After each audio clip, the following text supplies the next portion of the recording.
My fellow Americans, as President and Commander-in-Chief, it is my duty to the American people to report that renewed hostile actions against United States ships on the high seas in the Gulf of Tonkin have today required me to order the military forces of the United States to take action in reply. President Lyndon Johnson authorized Operation Rolling Thunder in response to the North Vietnamese aggression. The United States had officially entered the Vietnam War, and soon the 5th Marine Regiment would be called to duty once again. They say a man dies twice. First when he leaves his body, and second when his name is not spoken anymore. The importance of this memorial is to honor the 2,706 Marines of the 5th Marine Regiment that served our country in Vietnam. They stepped forward when 16 million of our peers stepped sideways and backwards.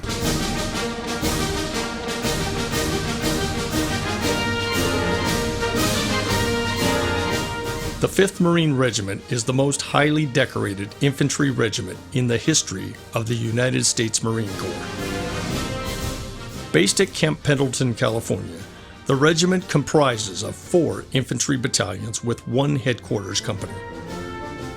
This storied regiment served in Vietnam from May 1966 to April 1971.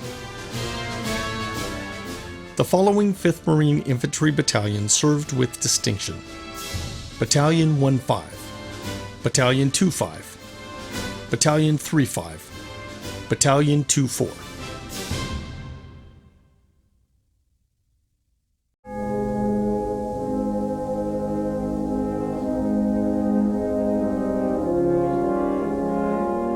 From Operation Swift, Union 1 and Union 2 to Hue City, 2,706 Marines and sailors gave their lives serving in Vietnam.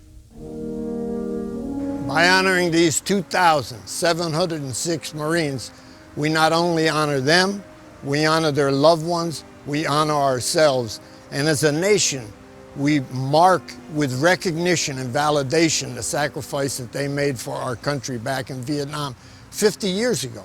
Let's review some of the major battles fought by our brave Marines and sailors while deployed in Vietnam. Operation Prairie. 5th Marine casualties, 226 killed, 1,159 wounded, with 5 helicopters shot down. Captain Howard V. Lee, 2nd Battalion, 4th Marines, was awarded the Medal of Honor for his outstanding bravery during Operation Prairie. In 1967, Operations Union 1 and Union 2 inflicted over 3,000 enemy casualties and eliminated the 2nd North Vietnamese Army Division as a combat force to be reckoned with for many months. 5th Marine casualties were 110 killed, 241 wounded. In reward for this tremendous military accomplishment, President Johnson awarded the entire 5th Marine Regiment with a Presidential Unit Citation. In 1968, the Battle of Hue City was one of the bloodiest and longest battles of the Vietnam War.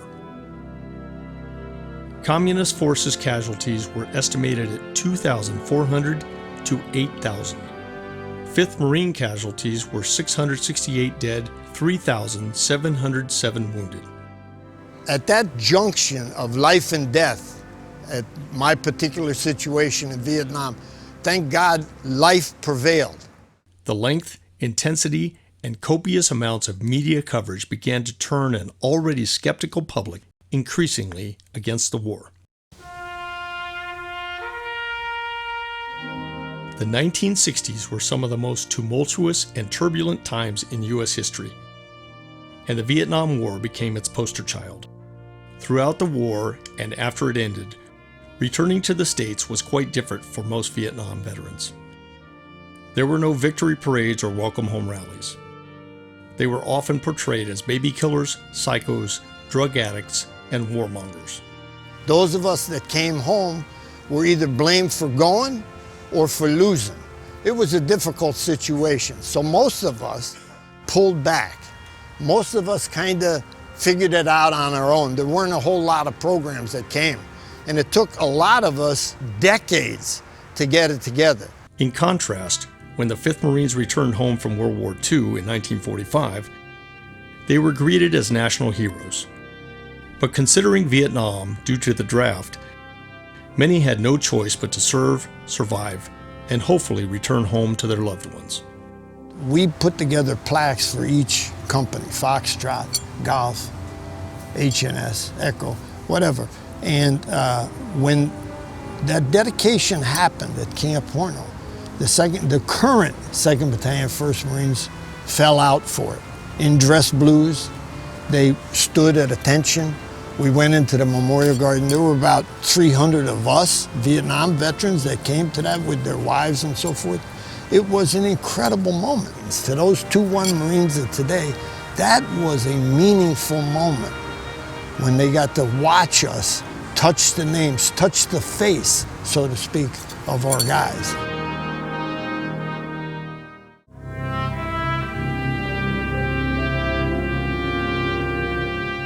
The legacy of the fighting 5th Marines lives on today at the Memorial Gardens of Camp San Mateo at Camp Pendleton, California.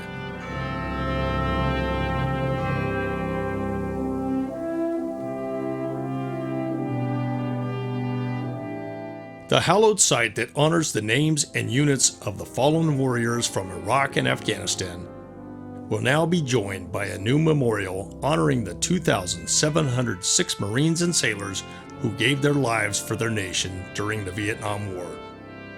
Other memorials include these 19 trees planted in remembrance of the 19 5th Marines killed in the April 2000 crash of an Osprey aircraft in Arizona. The 5th Marines is the most decorated regiment in the Marine Corps today, and every member of this regiment, past or present, understands their role in upholding the legacy of this prestigious and highly respected unit. The Marines and sailors of today stand on the shoulders of the great Marines who have preceded them. It is certainly time that the sacrifice of the 5th Marine Regiment in the Vietnam War is recognized with a special memorial monument to be created, transported, and erected in the Memorial Garden at their home in Camp Pendleton.